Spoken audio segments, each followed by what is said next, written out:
نحضر لانش بوكس. طبعا اللانش بوكس بتاعنا ما اتغيرش وهو كسره كمان. فيلا بينا بقى كده نشوف هنعمل ايه. حاجات سهله وسريعه وكمان هتلاقوها في كل بيت.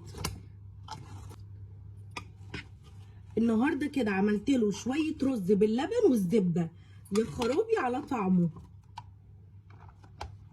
احط له كده وبرده مش هكتر له، واحط له كمان قطعتين من الكبده.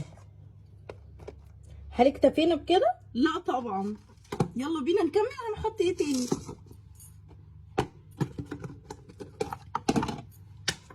هنحط له كام قطعه سجق مشوحهم له برده كده.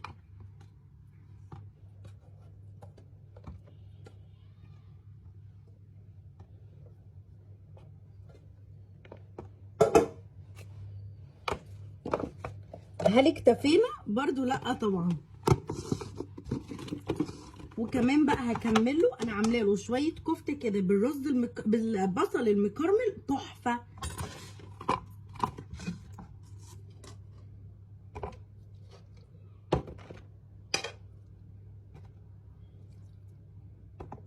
برضو هحط له مش كتير.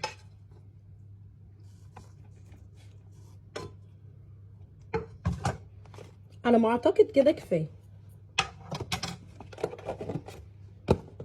وطبعا ما ننساش السناكس. هو حبه قوي المره اللي فاتت، ولما حطيت له كان مبسوط قوي، بس المره دي هحط له في دي بقى، مش هكتر. يا دوبك حبه ببساط قوي علشان ياكلهم مع الاكل.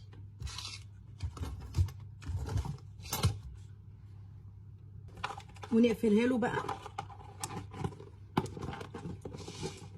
وكده كنا محضرين اللانش بوكس بتاع النهارده، ويا ريت تقولوا لي كان ناقصه ايه، ولو انا قصرت في حاجه يا ريت تقولوا لي ان انا احطها. وكمان بقى ما تنسوش العصير، وممكن كده اجيب له شوكولاتايه واحنا ماشيين كده احطها معاه. النهارده كده كان لانش بوكس صغير وجميل وخفيف وعلى قد الايد.